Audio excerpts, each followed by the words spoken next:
स्वागत है सभी मित्रों का। आज 40वां दिन है और विज्ञान भैरव तंत्र पार्ट 2 के पेज नंबर 82 पर हैं हम। मैं पढ़ता हूँ। शुरू कर। मालकियत को प्रेम के बीच में नहीं आना चाहिए। हमें व्यक्ति बने रहना है। हमें स्वतंत्र मुक्त चेतना की तरह जीना है। हम साथ साथ रह सकते हैं। हम एक दूसरे में विलीन भी हो सकते हैं, लेकिन मालकियत नहीं होनी चाहिए। तब कोई बंधन नहीं है और तब कोई आसक्ति भी नहीं है। आसक्ति अत्यंत कुरूप चीज है, और मैं इसे धार्मिक अर्थों में ही नहीं बल्कि सौंदर्य के अर्थों में भी अत्यंत कुरूप कहता हूँ। जब तुम आसक्त होते हो तो तुम्हारा अकेलापन खो जाता है, तुम्हारा एकांत खो जाता है, तुम्हारा सब कुछ खो जाता है। सिर्फ इतने से सुख के लिए किसी को मेरी जरूरत हो, कि कोई मेरी साथ है, या फिर तुमने सब कुछ गवा दिया, तुमने अपने को भी गवा दिया। लेकिन चालबाजी सदा एक ही है कि तुम तो स्वतंत्र रहने की चेष्टा करते हो और दूसरे पर मालकियत करते हो, और दूसरा भी यही कर रहा है। तो किसी पर भी मालकियत मत करो, ताकि दूसरा भी तुम पर मालकियत न करे। जीसस ने कहीं कहा है, दूसरे के संबंध में निर्णय मत लो ताकि दूसरा तुम्हारे संबंध में निर्णय ना ले। यह वही बात है। दूसरे पर मालकियत मत करो ताकि दूसरा तुम पर मालकियत न करे। किसी को भी गुलाम मत बनाओ, अन्यथा तुम खुद गुलाम बन जाओगे। मालिक, तथाकथित मालिक, सदा अपने गुलाम के भी गुलाम हो जाते हैं। गुलाम बने बिना तुम किसी के मालिक नहीं बन सकते। यह असंभव है। तुम मालिक तभी हो सकते हो जब कोई तुम्हारा गुलाम न हो। यह बात विरोधाभास मालूम होती है। जब मैं कहता हूँ कि तुम मालिक तभी हो सकते हो जब कोई तुम्हारा गुलाम न हो, तब तुम कह सकते हो कि फिर मालकियत का मतलब क्या रहा।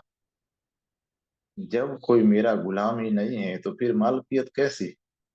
लेकिन मैं कहता हूँ कि तुम उसी हालत में मालकियत मालिक हो सकते हो जब कोई तुम्हारा गुलाम न हो और कोई तुम्हें गुलाम बनाने की कोशिश न करे।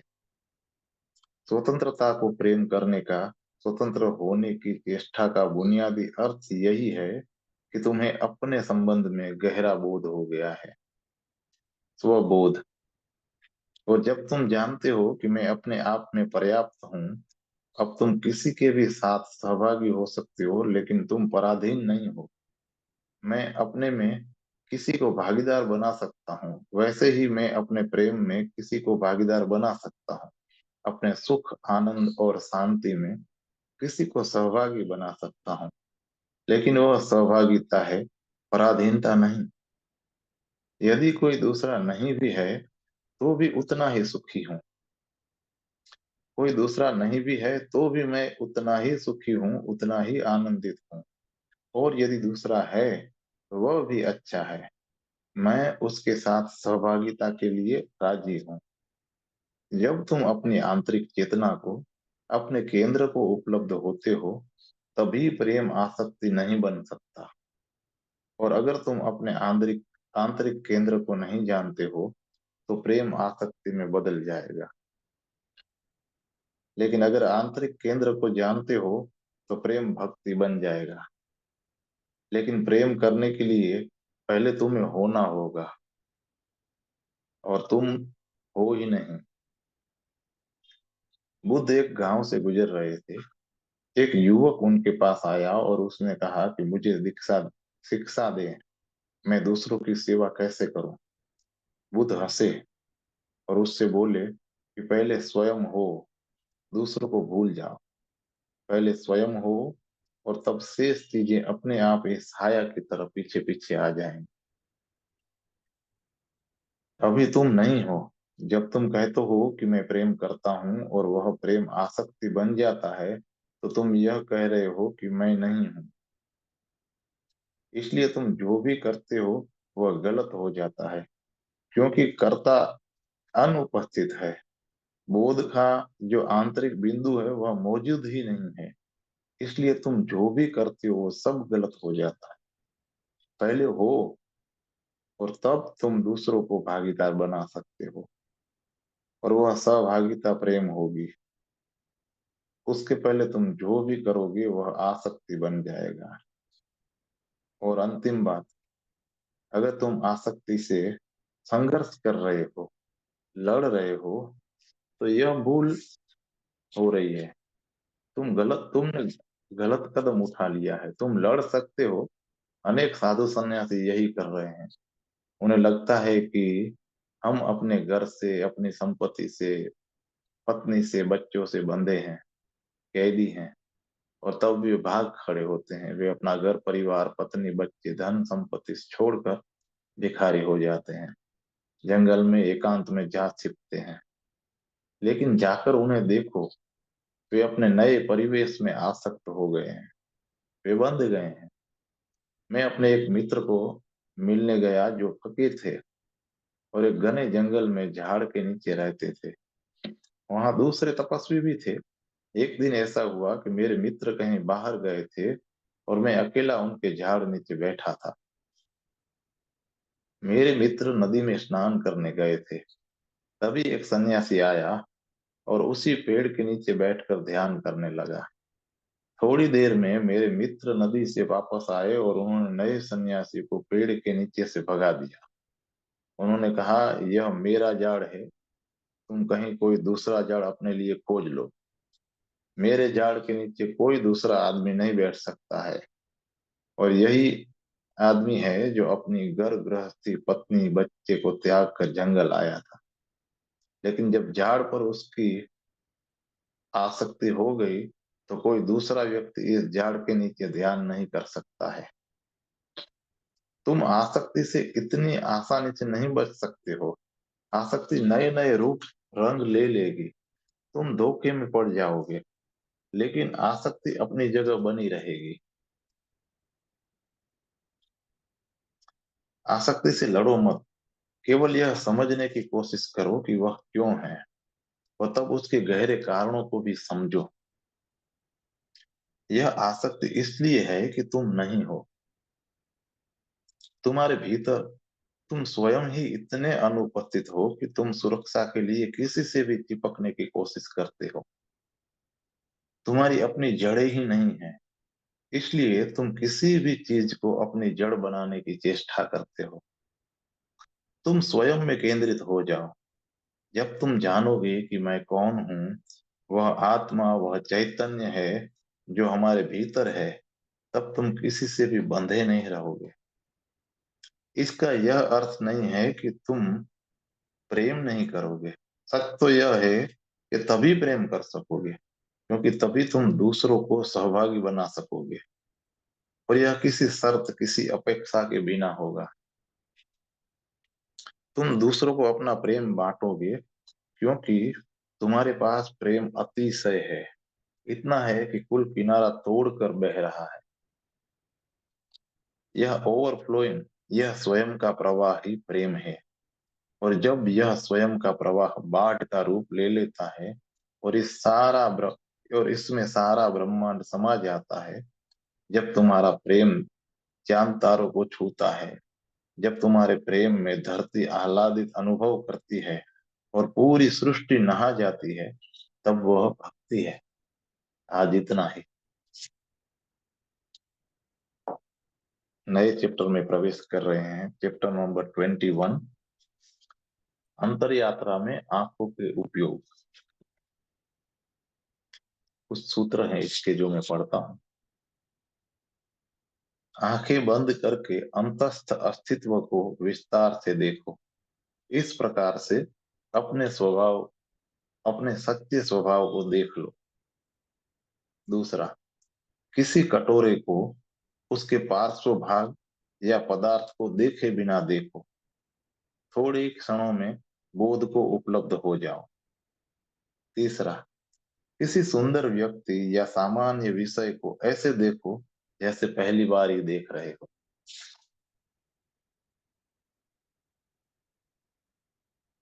भगवान कहते हैं, आज रात हम जिन विधियों की चर्चा करेंगे वे दर्शन की, देखने की साधना से संबंध रखती है। इसलिए इन विधियों में प्रवेश के पहले आंख के संबंध में कुछ बातें समझ लेनी जरूरी है, क्योंकि ये सातों विधियां आंख पर ही निर्भर है। पहली बात, आंख मनुष्य के शरीर का सबसे कम शारीरिक अंग है। उसे सर्वाधिक अशरीरी कहना उचित होगा। अगर पदार्थ अपदार्थ हो सकता है, तो आंख के प्रसंग में यह बात सच है। आंख पदार्थ है, लेकिन साथ साथ वह अपदार्थ भी है। आंख तुम और तुम्हारे शरीर के बीच का मिलन बिंदु है। शरीर में और कहीं भी यह मिलन इतना गहरा नहीं है। मानव शरीर और तुम बहुत पृथक पृथक हो। उनके बीच की दूरी बहुत बड़ी है, लेकिन आंख के बिंदु पर तुम अपने शरीर को निकटतम हो और शरीर तुम्हारे निकटतम है। यही कारण है कि आंख को अंतर यात्रा में उपयोग में लाया जा सकता है। एक ही छलांग में तुम आंख के स्रोत पर पहुंच जाओगे। वह हाथ से संभव नहीं है, हृदय से भी संभव नहीं है, वह शरीर के किसी और अंग से संभव नहीं है।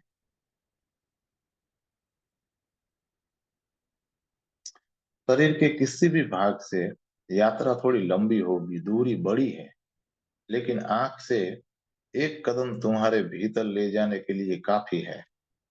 इसी वजह से योग और तंत्र की साधना में, धर्म की साधना में निरंतर आंख का उपयोग किया जाता रहा है।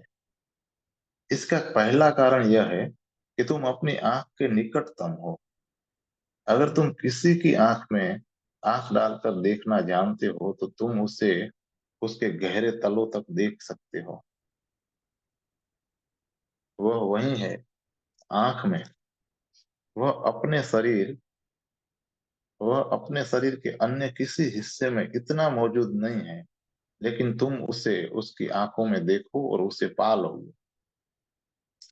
किसी की आंख में झांकना कठिन कला है, और यह कला तुम तब सीखते हो जब तुम अपनी आंख से अपने भीतर छलांग लगाते हो, अन्यथा नहीं देख सकते। अगर तुमने अपनी ही आंखों के पार से उसे नहीं देखा है, जो तुम्हारा अंतरस्थ है, तो तुम किसी दूसरों की आंख में नहीं देख सकते। लेकिन अगर आंख में देखना सीख लो, तो तुम किसी भी अंतरस्थ को स्पर्श कर सकते हो। इसलिए केवल प्रेम में ही तुम दूसरों की आंखों में सीधा झांक सकते हो, घूर कर देख सकते हो। प्रेम के बिना अगर तुम किसी की आंखों में घूरोगे, तो वह बुरा मान लेगा। यह अनाधिकार प्रवेश होगा। शरीर को देखना अनाधिकार प्रवेश नहीं है, लेकिन जिस क्षण तुम किसी की आंख में झांकते हो, तत्क्षण तुम उसकी निजता में, उसकी व्यक्तिगत स्वतंत्रता में अनधिकार प्रवेश करते हो। तुम उसके भीतर बिन बुलाए प्रवेश करते हो। इसलिए एक सीमा है, और अब तो उस सीमा की माप भी निश्चित हो गई है। ज्यादा से ज्यादा 3 सेकंड तक तुम किसी को घूर सकते हो।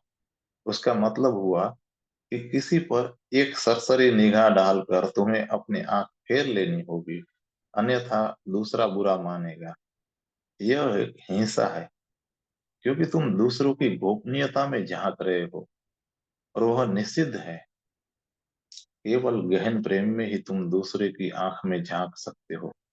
प्रेम का अर्थ ही है कि तुम अपने प्रेम से कुछ छुपाना नहीं चाहते हो, कि अब तुम दूसरे के लिए खुले हो, और तुम में प्रवेश करने के लिए दूसरे का स्वागत है। अब प्रेमी एक दूसरे की आंख में झांकते हैं, तो एक मिलन घटित होता है, जो शरीर का नहीं, जो अशरीरी है। इसलिए दूसरी बात यह याद रखने की है कि तुम्हारा मन, तुम्हारी चेतना, तुम्हारी आत्मा, जो भी तुम्हारा अंतरस्थ है, सब में आंखों के माध्यम से झांका जा सकता है। यही कारण है कि अंधे आदमी का चेहरा मृतवत होता है। इतना ही नहीं, उसकी आंखें नहीं है, बल्कि उसका चेहरा भी निर्जीव होता है। आंखें चेहरे की रोशनी है, वे तुम्हारे चेहरे की दीप्ति बनाती हैं। वे उसे आंतरिक सजीवता प्रदान करती हैं। आंखों के अभाव में तुम्हारे चेहरे की सजीवता जाती रहती है। अंधा आदमी सच में बंद आदमी है, उसमें आसानी से प्रवेश संभव नहीं है। इसी वजह से अंधे लोग बहुत गोपनीय होते हैं। अंधे आदमी पर तुम भरोसा कर सकते हो। तुम उसे कोई अपनी गुप्त बात बताओ तो इसका भरोसा कर सकते हो कि वह उसे गुप्त रखेगा। किसी के लिए यह भी पता लगाना मुश्किल होता है कि अंधे आदमी ने कोई राज छिपा के रखा है, लेकिन जीवित आंख वाले को देखकर तुरंत कहा जा सकता है कि इसने भीतर कुछ छुपाया है। उदाहरण के लिए, तुम रेलगाड़ी में टिकट के बिना सफर कर रहे हो, तो तुम्हारी आंखें बता देंगी कि तुम्हारे पास टिकट नहीं है।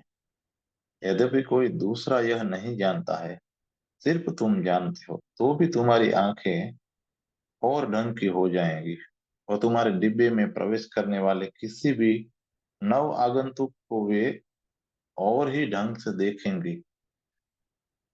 अगर उसे इसकी पहचान हो तो वह तुरंत समझ जाएगा कि तुम्हारे पास टिकट नहीं है, और जब तुम्हारे पास टिकट है तो तुम्हारी आंखें कुछ और ही होंगी, उनकी निगाह भिन्न होगी। तो अगर तुमने कोई भेद छुपा है रखा है तो तुम्हारी आंखें उसे कह देंगी। और और आंख को नियंत्रण में रखना बहुत कठिन है। शरीर में आंख वो इंद्री है जिसका नियंत्रण सबसे कठिन है। इसलिए हर कोई बड़ा जासूस नहीं बन सकता है। जासूसी के लिए आंख का प्रशिक्षण सबसे बुनियादी प्रशिक्षण है। उसकी आंखें ऐसी होनी चाहिए कि कुछ भी प्रकट न करे, बल्कि विपरीत को प्रकट करे। जब वह बिना टिकट के यात्रा करे तो उसकी आंखें कहें कि टिकट है। यह कठिन है क्योंकि आंखें स्वैच्छिक नहीं है, गैर स्वैच्छिक है। अब तो आंख पर बहुत से प्रयोग हो रहे हैं। कोई व्यक्ति ब्रह्मचारी है और कहता है कि स्त्रियों के लिए मेरे मन में कोई चाव नहीं है, लेकिन उसकी आंखें सब कुछ कह देंगी। वह अपने लगाव को छिपा रहा होगा। उसके कमरे में एक सुंदर स्त्री प्रवेश करे तो हो सकता है कि वह उसकी ओर ना देखे, लेकिन उसका यह न देखना भी बहुत कुछ प्रकट कर देगा। इस न देखने में प्रयत्न होगा, एक सूक्ष्म दमन होगा, और उसकी आंखें यह सब बता देंगी। इतना ही नहीं, उसकी आंख की पुतली फैल जाएगी। जब एक सुंदर स्त्री प्रवेश करेगी तो उसकी आंख की पुतलियां उस सुंदर स्त्री को अपने भीतर प्रवेश देने के लिए तुरंत फैल जाएंगी, और तुम इस संबंध में कुछ भी नहीं कर सकते हो, क्योंकि पुतलियों और उनके घटने बढ़ने पर तुम्हारा बस नहीं है। तुम कुछ भी नहीं कर सकते। उन्हें नियंत्रित करना सर्वथा असंभव है। तो दूसरी बात यह याद रखने की है कि तुम्हारी आंखों से तुम्हारे भेद जाने जा सकते हैं, और कोई व्यक्ति तुम्हारी निजता, तुम्हारे भेदों के जगत में प्रवेश करना चाहे तो उसके लिए तुम्हारी आंखें द्वार का काम करेंगी। अगर वह उन्हें खोलना जानता है तो तुम उसके लिए प्रकट हो जाओगे, खुल जाओगे। और अगर तुम अपने ही गुह्य जीवन में, अंतरस्थ जीवन में प्रवेश करना चाहते हो, तो भी तुम्हें इसी द्वार का उपयोग सीखना होगा। तुम्हें अपनी आंख पर काम करना होगा, तभी भीतर संभव है।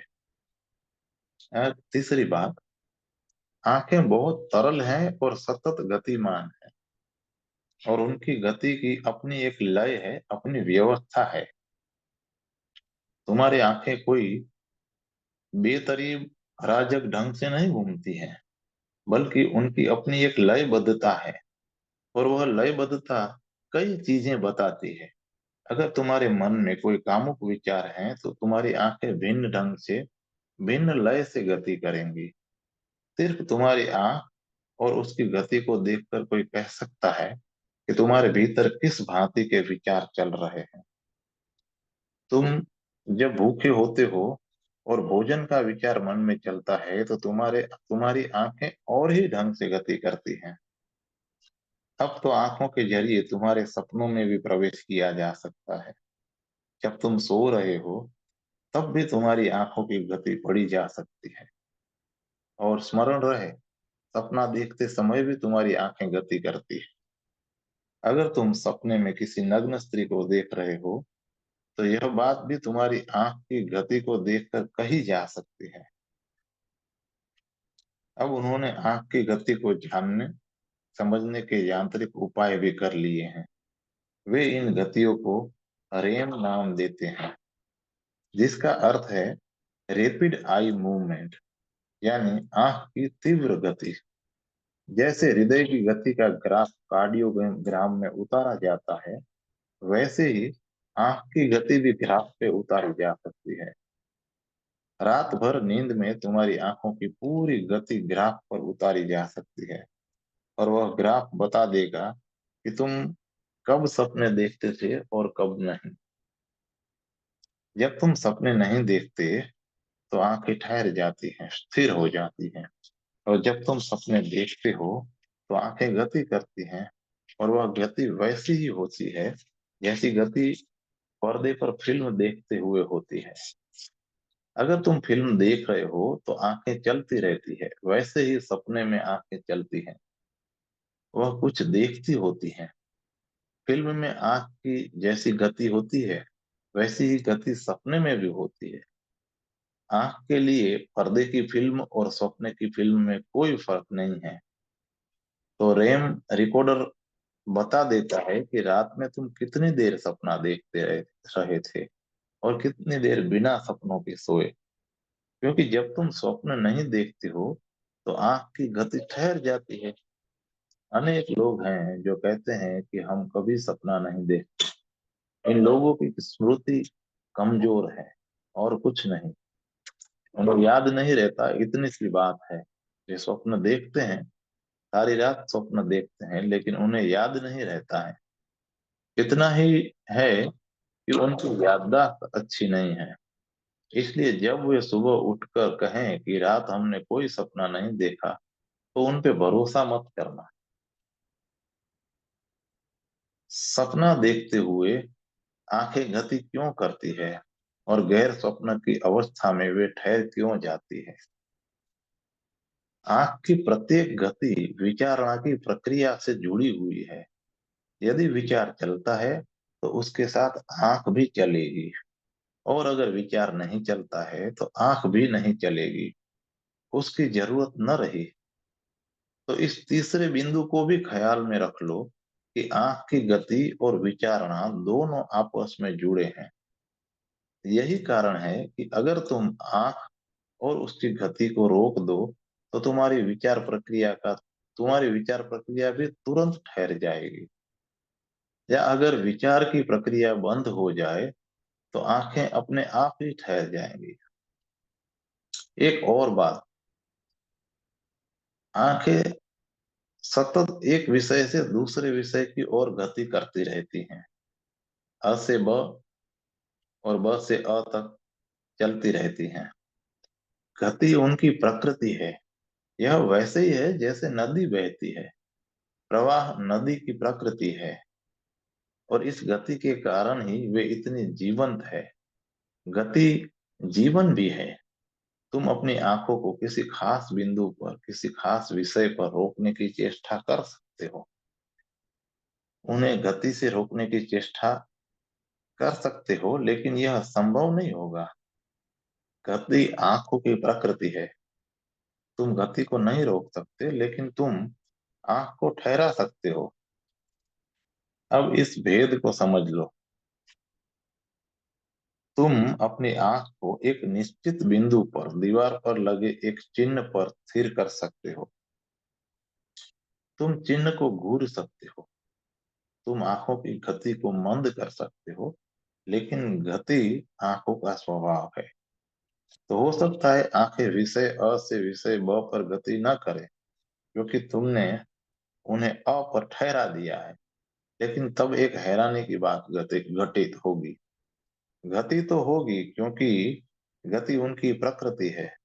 अगर तुम आंखों को अ से ब पर जाने से रोक लोगे तो वे बाहर से भीतर की ओर जाने लगेंगी। या तो वे अ से ब पर जाएंगी या फिर बाहर से भीतर जाएंगी, पर गति उनका स्वभाव है। गति की उन्हें जरूरत है। यदि तुम अचानक उन्हें रोक लोगे, उनकी बाहर की गति बंद कर दो, तो वे भीतर की ओर गति करना शुरू कर देंगी। तो गति की ये दो संभावना है। एक है विषय अ से ब की ओर गति, यह बाहरी गति है और यह स्वाभाविक रूप से घटित होती है। लेकिन एक दूसरी संभावना भी है, और वह तंत्र और योग की संभावना है। उसमें बाहर के एक विषय से दूसरे विषय तक आंखों की गति को रोक दी जाती है। बाह्य गति रोक दी जाती है और तब आंखें बाहर के विषय से भीतर की चेतना में छलांग लगाती है। वे भीतर की ओर गति करती हैं। इन चार बिंदुओं को ख्याल में रख लो, तब विधियों को समझना सरल होगा। अब देखने की पहली विधि। आंखें बंद करके अपने अंतरस्थ अस्तित्व को विस्तार से देखो। इस प्रकार से अपने सच्चे स्वभाव को देख लो।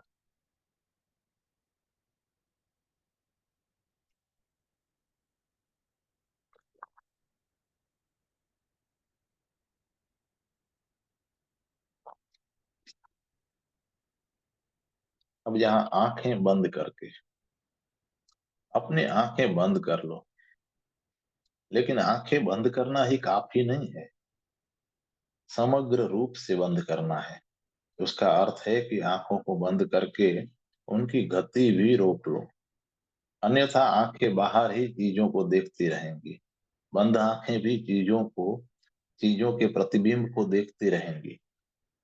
असली चीजें तो नहीं रहेंगी, लेकिन उनके चित्र, उनके विचार, संचित यादें तब भी सामने तैरती तैरती रहेंगी। ये चित्र, ये यादें भी बाहर की हैं। इसलिए जब तक वे तैरती रहेंगी, तब तक आंखों को समग्र रूप से बंद मत समझो। समग्र रूप से बंद होने का अर्थ है कि अब देखने को कुछ भी नहीं है। इस फर्क को ठीक से समझ लो।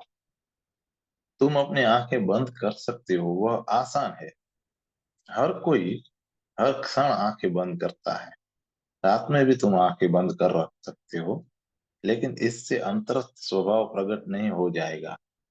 आंखें ऐसे बंद करो कि देखने को कुछ भी न बचे, न बाहर का विषय विषय बचे, और भीतर न बाहर का विषय बचे, और न भीतर बाहरी विषय का प्रतिबिंब बचे।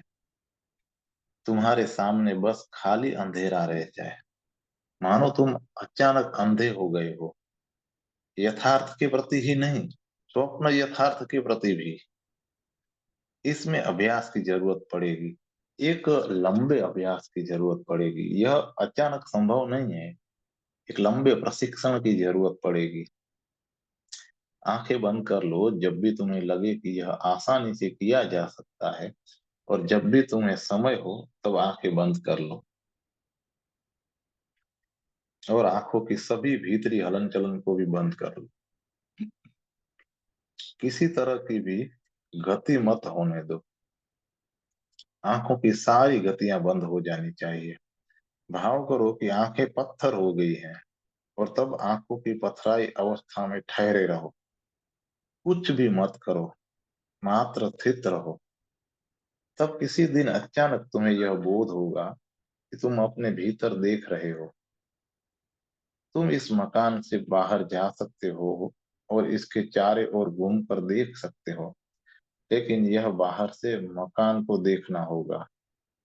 फिर तुम इस कमरे में वापस आ सकते हो और कमरे के अंदर खड़े होकर इसे देख सकते हो। यह मकान के भीतर से देखना है। जब तुम मकान के बाहर चक्कर लगाते हो, तो तुम उन्हीं दीवारों को देखते हो, लेकिन उनके उसी पहलू को नहीं देखते हो। दीवारें वही हैं, लेकिन पहलू बाहरी हैं। लेकिन जब तुम मकान के अंदर आते हो, तो उन्हीं दीवारों का भीतरी पहलू दिखाई देता है। तुमने अपने शरीर को बाहर से देखा है, उसे किसी आईने में तुमने देखा है, या बाहर से तुम अपने हाथ वगैरह से देख सकते हो, लेकिन तुम्हारा शरीर भीतर से क्या है, यह तुम नहीं जानते। तुम अपने भीतर कभी गए ही नहीं हो। तुमने अपने भीतर शरीर और अस्तित्व के केंद्र में प्रवेश नहीं किया है। तुमने वहां से अपने अंतस्थ को नहीं देखा है। यह विधि भीतर से देखने के लिए बहुत सहयोगी है, और यह दर्शन तुम्हारी समग्र चेतना को, तुम्हारे समूचे अस्तित्व को रूपांतरित कर देता है। कारण यह है कि जब तुम अपने को भीतर से देखते हो, तो तुम संसार से भिन्न हो जाते हो। यह झूठा तादात्म्य कि मैं शरीर हूँ इसलिए है क्योंकि हम अपने शरीर को बाहर से देखते हैं।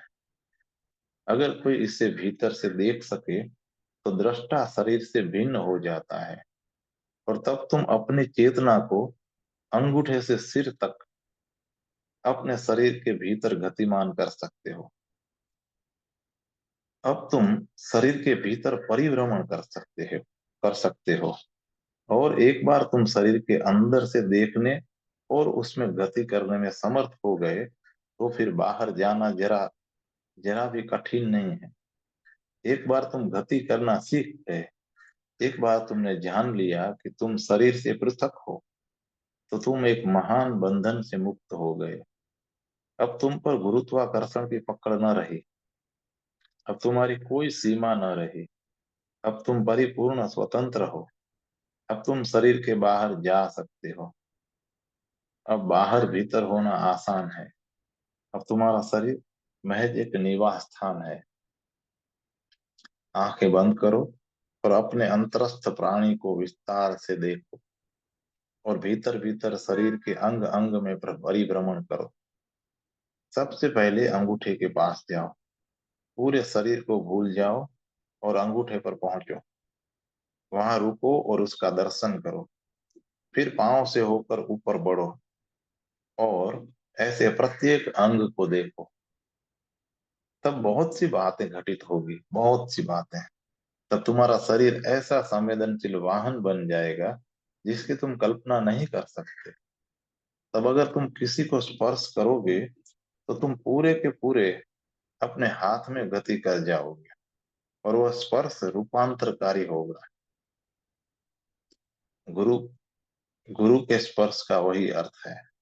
गुरु अपने किसी अंग में भी समग्र रूप से पहुंच सकता है, और वहां एकाग्र हो सकता है। अगर तुम समग्र रूप से अपने किसी भी अंग में चले जाओ, तो वह अंग जीवंत हो जाता है, इतना जीवंत कि तुम कल्पना नहीं कर सकते कि उसे क्या हो गया है। तब तुम अपनी आंखों में समग्र रूप से समा सकते हो। इस तरह आंखों में समग्रतः समा कर अगर तुम किसी दूसरों की आंख में झांकोगे, तो तुम प्रवेश कर जाओगे, उसकी गहनतम गहराइयों को छू लोगे। अभी मनोविश्लेषण के जरिए गहराइयों में उतरने की चेष्टा कर रहे हैं। इसमें वे 2-2 3-3 वर्ष लगा देते हैं। यह केवल समय की बर्बादी है। जीवन इतना छोटा है कि अगर 3 वर्ष मनुष्य के मन के विश्लेषण में ही लगाए जाए, तो फिर वह मूढ़ता है। और 3 वर्ष के बाद भी तुम भरोसा नहीं कर सकते कि विश्लेषण पूरा हुआ है। तुम अंधेरे में ही टटोल रहे हो। पूर्व यह प्रयोग आंख के माध्यम से करता है। इतने लंबे समय तक विश्लेषण करने की जरूरत नहीं है। यह काम उसकी आंख में समग्र रूप से प्रवेश कर और उसकी गहराई को छू कर किया जा सकता है। तब उस व्यक्ति के संबंध में बहुत बातें जानी जा सकती हैं जिनका उसे भी पता नहीं है। गुरु अनेक काम करता है। उनमें से एक बुनियादी काम यह है कि तुम्हारा विश्लेषण करने के लिए तुम में गहरे उतरता है, और वह तुम्हारे अंधेरे तलगरों में प्रवेश करता है। तुम्हें भी अपने इन तलगरों का पता नहीं है। अगर गुरु कहेगा कि तुम्हारे भीतर कुछ चीजें छिपी पड़ी है, तो तुम उसका विश्वास नहीं करोगे। कैसे विश्वास करोगे? तुम्हें उनका पता ही नहीं है।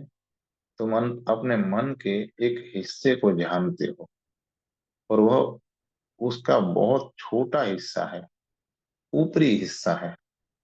वह उसकी पहली परत भर है। उसके पीछे 9 और परतें छिपी है जिनकी तुम्हें कोई खबर नहीं है, लेकिन आंखों के द्वारा उनमें प्रवेश किया जा सकता है। आंखें बंद करके अपने अंतस्थ अस्तित्व को विस्तार से देखो। इस दर्शन का पहला चरण, बाहरी चरण, अपने शरीर को भीतर से, अपने आंतरिक केंद्र से देखना है। केंद्र पर खड़े हो जाओ और देखो, तब तुम शरीर से पृथक हो जाओगे, क्योंकि दृष्टा कभी दृश्य नहीं होता है। निरीक्षक अपने विषय से हमेशा भिन्न होता है। अगर तुम अंदर से अपने शरीर को समग्रतः देख सको तो तुम कभी भी फिर इस भ्रम में नहीं पड़ोगे कि मैं शरीर हूँ। तब तुम सर्वथा पृथक रहोगे। तब तुम शरीर में रहोगे लेकिन शरीर नहीं रहोगे। यह पहला चरण है। फिर तुम और गति कर सकते हो। तब तुम गति करने के लिए स्वतंत्र हो। शरीर से मुक्त होकर, तादात्म्य से मुक्त होकर तुम गति करने के लिए मुक्त हो। अब तुम अपने मन की गहराइयों में प्रवेश कर सकते हो। अब तुम उन 9 परतों में जो कि भीतर है और अचेतन है, उसमें प्रवेश कर सकते हो। यह मन की अंतरस्थ गुफा है। और अगर मन की गुफा में प्रवेश करते हो, तुम मन से भी पृथक हो जाते हो। तो तब तुम देखोगे कि मन भी एक विषय है जिसे देखा जा सकता है। और जो मन में प्रवेश कर रहा है वह मन से पृथक है, मन से भिन्न है। अंतरस्थ अस्तित्व को विस्तार से देखो। इसका यही अर्थ है कि मन में प्रवेश, शरीर और मन दोनों के भीतर जाना है और भीतर से उन्हें देखना है। तब तुम केवल साक्षी हो और इस साक्षी में प्रवेश नहीं हो सकता है। इसी से तुम्हारा अंतरतम है और यही तुम हो, जिसमें प्रवेश किया जा सकता है, जिसे देखा जा सकता है। वह तुम नहीं हो। जब तुम वहां आ गए, जिसके आगे नहीं जाया जा सकता, जिसमें प्रवेश नहीं किया जा सकता, जिसे देखा नहीं जा सकता, तभी समझना कि तुम अपने सच्चे सुबह के पास, अपने आत्मा के पास आ पहुंचे। तुम साक्षी के साक्षी नहीं हो सकते, यह स्मरण रहे। यह बात बेतुकी है। अगर कोई कहता है कि मैंने अपने साक्षी को देखा है तो वह गलत है। यह बात ही अनर्गल है। यह अनर्गल क्यों है? यह इसलिए है कि अगर तुमने साक्षी को, आत्मा को देख लिया तो वह साक्षी आत्मा साक्षी है ही नहीं। साक्षी वह है जिसने उसको देखा। जिसे तुम देख सकते हो वह तुम नहीं हो। जिसका तुम निरीक्षण कर सकते हो वह तुम नहीं हो। जिसका तुम्हें बोध हो सकता है वह तुम नहीं हो। लेकिन मन के पार एक बिंदु आता है जहां तुम मात्र हो, बस हो। अब तुम अपने अखंड अस्तित्व को दो में नहीं बांट सकते, दृश्य और दृष्टा में नहीं बांट सकते। वहां केवल दृष्टा है, मात्र साक्षी भाव। इस बात को बुद्धि से, तर्क से समझना बहुत कठिन है, क्योंकि वहां बुद्धि की सभी चोटियां समाप्त हो जाती हैं। तर्क की इस कठिनाई के कारण चारवाक ने, जिसने संसार के एक अत्यंत तर्कपूर्ण दर्शन शास्त्र की स्थापना की थी, उसने कहा कि तुम आत्मा को नहीं जान सकते हो। कोई आत्मज्ञान नहीं होता। और क्योंकि आत्मज्ञान नहीं होता है, इसलिए तुम कैसे कह सकते हो कि आत्मा है? जो भी तुम जानते हो वह आत्मा नहीं है। जो जानता है वह आत्मा है। जो जाना जाता है वह आत्मा नहीं हो सकता है। इसलिए तुम तर्क के अनुसार नहीं कह सकते हो कि मैंने अपनी आत्मा को जान लिया है। यह बेतुका और तर्कहीन है। तुम अपनी आत्मा को कैसे जान सकते हो? क्योंकि तब कौन जानेगा और किसको जानेगा? ज्ञान का अर्थ है द्वैत, विषय और विषयी के बीच, ज्ञाता और ज्ञात के बीच। इसलिए चार्वाक कहता है कि जो लोग कहते हैं कि हमने आत्मा को जान लिया, वे मूढ़ता की बातें कर रहे हैं। आत्मज्ञान असंभव है, क्योंकि आत्मा निर्विवाद रूप से जानने वाला है। उसे जाने जाने वाले में बदला नहीं जा सकता है। और तब चार्वाक कहता है कि अगर तुम आत्मा को नहीं जान सकते हो, तो यह कैसे कह सकते हो कि आत्मा है। चार्वाक जैसे लोग जो आत्मा के अस्तित्व में विश्वास नहीं रखते, अनात्मवादी कहलाते हैं। वे कहते हैं आत्मा नहीं है, जिसे जाना नहीं जा सकता है वह नहीं है।